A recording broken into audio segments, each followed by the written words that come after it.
Hello, je suis Valérie Djoumessi et je suis entrepreneuse depuis maintenant 8 ans et directrice artistique de l'agence événementielle et familiale Upgrade Agency. Je suis également coach en images et en créativité et je suis la co-host du podcast Les Djooms Podcast, une conversation intergénérationnelle entre 5 femmes de la même famille qui ont décidé de libérer la parole. Pour moi, nous avons tous et toutes un potentiel infini, il ne tient qu'à nous de faire preuve de courage pour aller à la rencontre de nos rêves.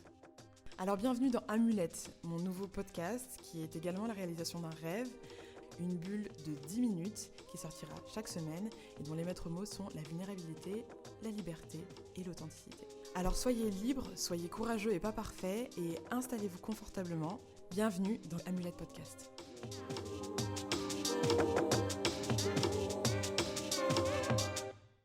Bienvenue dans ce nouvel épisode j'allais dire les Djooms Podcast, mais c'est pas les Djooms Podcast, c'est Amulette Podcast. On va se mettre dans l'instant présent. Je suis Valérie Djoumessi et donc je suis ton hôtesse. C'est bizarre, c'est mieux en anglais je trouve, because I am your host. Bref, juste un petit rappel, cet épisode est également disponible en anglais sur toutes les plateformes de podcast.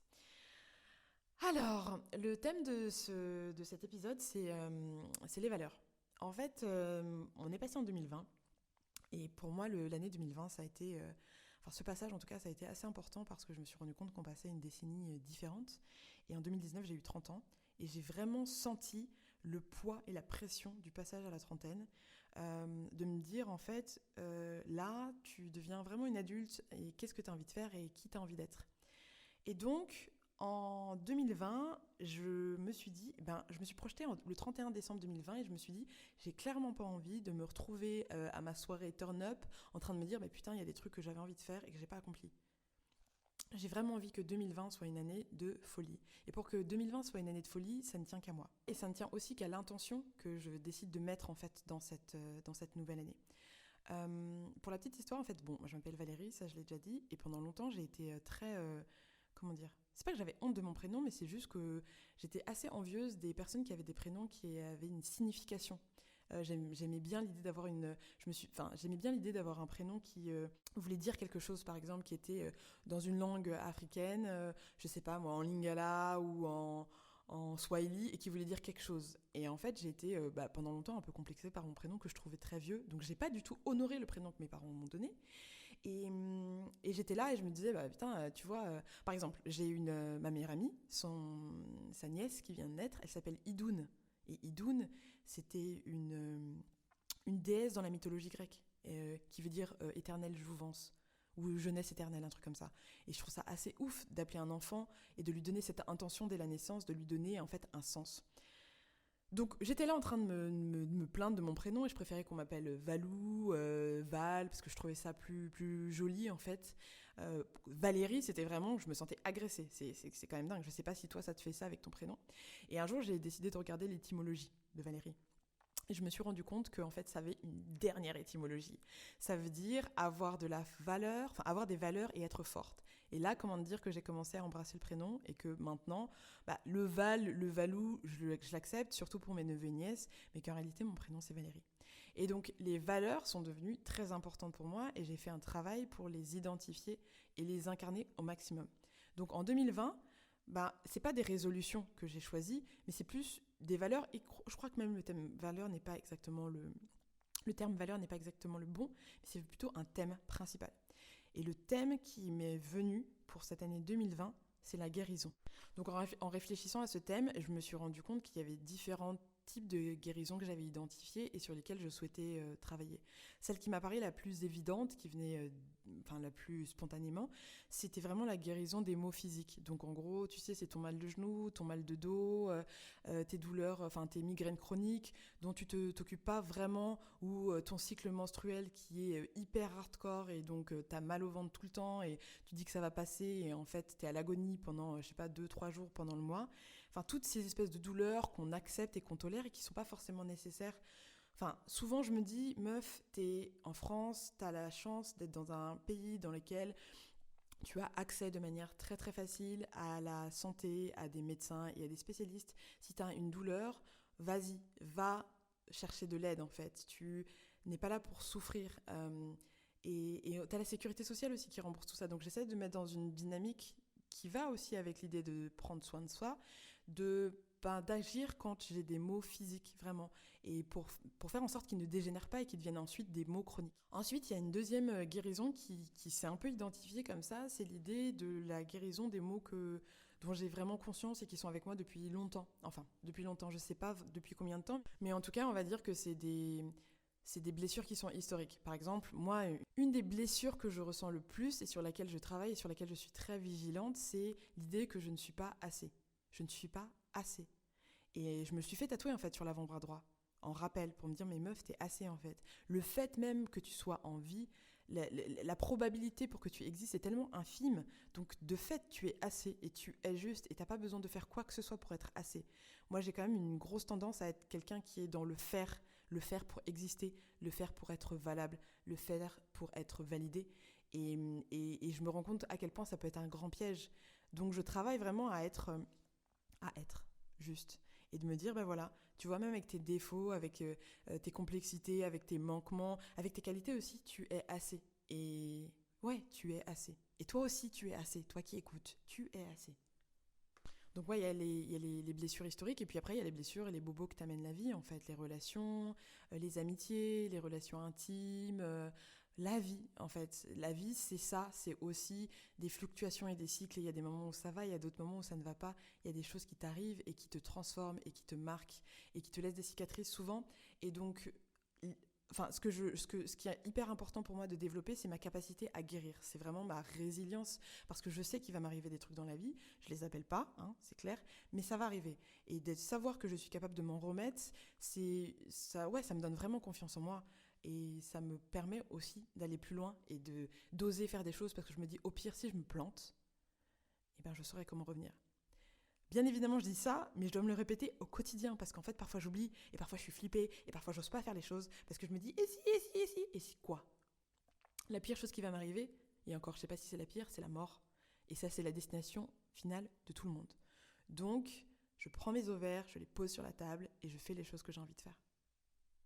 Ensuite, il y a la guérison, en tout cas, la guérison et l'acceptation des mots qui sont encore dans l'inconscient. Alors ceux-là, c'est vraiment les plus fourbes, parce qu'en fait, je sais même pas ce que c'est, en vrai. J'ai juste conscience qu'ils sont dans mon inconscient, mais je sais pas quelle est la magnitude du truc, je sais pas ce que c'est, et je sais pas comment ils vont ressortir. Je me mets juste dans une disposition dans laquelle je me dis, ok Valérie, il y a sûrement des choses encore qui vont remonter ton inconscient, accepte-les, fais-les remonter et aie confiance, parce que tu vas pouvoir les gérer, les accepter, les digérer, les guérir par toi-même, avec des mentors, avec des thérapies. Donc fais-les remonter, parce qu'il y a beaucoup de choses qui sont inconscientes. Près de 80% de nos comportements sont inconscients. Donc autant faire un petit peu le ménage dans tout ça et savoir ce qu'il en est. Et je garde le meilleur pour la fin. C'est une guérison qui me fascine. Enfin, c'est une guérison. Quand je dis guérison, c'est vraiment les thèmes, hein, mais c'est vraiment des traumatismes qui me fascinent et qui m'effraient énormément. C'est les traumatismes qui sont liés à ma lignée, à mon arbre généalogique. Et là, je regarde que l'arbre généalogique, parce qu'en réalité, je peux avoir le même discours sur des traumatismes ou des choses qui sont liées à ma culture, à mon pays, à l'histoire, etc. Donc là, je regarde vraiment ma lignée, parce que sinon, ça donne vraiment, vraiment trop le vertige. Il y a la science l'a prouvé, il y a ce qu'on appelle l'épigénétique. C'est en fait une science, c'est la discipline de la biologie qui étudie la nature des mécanismes modifiant de manière réversible, transmissible et adaptive l'expression des gènes sans en changer la séquence nucléotidique. Bon, en gros, parce que là j'ai fait la meuf en lisant Wikipédia, mais en gros, c'est toutes les choses qu'on se passe à travers les gènes de génération en génération. Donc ça peut être par exemple, donc c'est toutes les choses bonnes et mauvaises d'ailleurs qu'on se passe de génération en génération. Ça peut être des maladies, ça peut être des spécificités dans notre, je sais pas, métabolisme, ça peut être également des taux d'hormones ou des sensibilités à certaines situations, ça peut être également des traumatismes. C'est-à-dire que des traumatismes qui vont laisser une empreinte, qui vont avoir un impact sur notre ADN ou sur notre corps. Moi, ça me fascine parce qu'en fait, ça vient donner un petit peu plus d'assises dans ma foi, qui est basée sur le culte des ancêtres, et qui nous explique qu'en fait, les ancêtres sont toujours présents. chez les Bamileke, l'ethnie dont je fais partie, on a sur notre tissu traditionnel, le ndop, un cercle qui représente le cycle de la vie. Je ne sais pas si vous avez déjà vu ça, mais en gros, c'est un cercle qui est sectionné en 1, 2, 3, 4 parties. Et dans chacune de ces sections, on a l'alternance entre le vide et des petits points. Ce qui montre qu'il y a une alternance entre la mort et la vie. L'interprétation que j'en fais, moi, c'est que, en effet, la vie, c'est un cycle, mort, vie, mort. Donc, souvent, comme les saisons, on va passer d'une saison à une autre et on va se transformer, on va devenir une autre personne.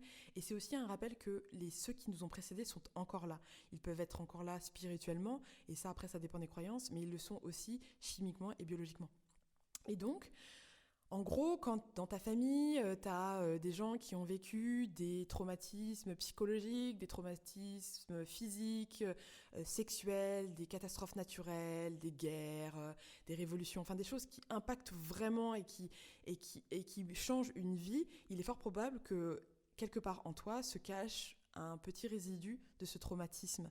Alors je ne suis pas scientifique et je pense que l'épigénétique peut être beaucoup mieux expliquée que je ne le fais maintenant, mais c'est juste l'idée de se dire que parfois il y a des poids qu'on porte qui ne sont pas les nôtres.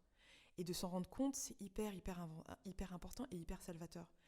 C'est pour ça que je fais un travail sur mon arbre généalogique et vraiment je t'invite à libérer la parole dans ta famille pour mieux la comprendre, pour mieux l'accepter et pour mieux te comprendre, pour peut-être aussi te libérer de choses qui ne t'appartiennent pas. Tu vois, typiquement, c'est le cas dans ma famille. On a eu des années assez, on va dire, turbulentes. Je ne sais pas si c'est le bon terme, mais on a eu des années assez marquantes au Cameroun dans les années, des années 40, 46 aux années 60, avec une montée progressive en fait, de l'opposition qui voulait vraiment l'indépendance du Cameroun. Et long story short, parce que je ne veux pas rentrer dans les détails, en tout cas pas dans cet épisode, la population camerounaise a vécu, pour une grande partie et pour des ethnies bien spécifiques, des gros traumatismes de guerre qui sont liés à des actes qui ont été posés à l'encontre de ces populations. Et donc ces faits marquants, cette peur, ces traumatismes-là, ont une empreinte sur les personnes qui l'ont vécu, mais également sur toute leur descendance. Et c'est hyper important pour moi de passer ce message, en fait, parce qu'on ne le sait pas, et hélas, ça fait partie de nous. Donc bon, l'idée, c'est pas de plomber l'ambiance et de faire tout un mélodrama autour de la guérison et de tous les traumas qui sont là et qu'on doit gérer. C'est juste de faire un état des lieux, en tout cas c'est comme ça que je le vois, pour pouvoir mieux avancer et me comprendre. Pour moi, c'est hyper important d'être consciente de ma lumière et également de mes ombres, en fait. Parce qu'il n'y a que comme ça que je peux être une femme entière, il n'y a que comme ça que je peux être la plus authentique possible et avancer dans le monde et réaliser la mission que je me suis donnée, les missions que je me suis données. Il y en a dont je suis consciente et d'autres qui viendront avec le temps. Voilà, c'était le premier épisode du podcast Amulette. J'espère que ce partage a résonné quelque part en toi et que ça t'a fait poser des questions sur les endroits où tu pensais ou souhaitais guérir. Encore une fois, ce n'est que mes croyances, mais je pense que c'est fondamental de travailler sur soi et de s'accepter tel qu'on est. Mais pour ça, il faut savoir d'où l'on part. Et voilà d'où je pars, moi. Donc allons-y ensemble, ça te dit ?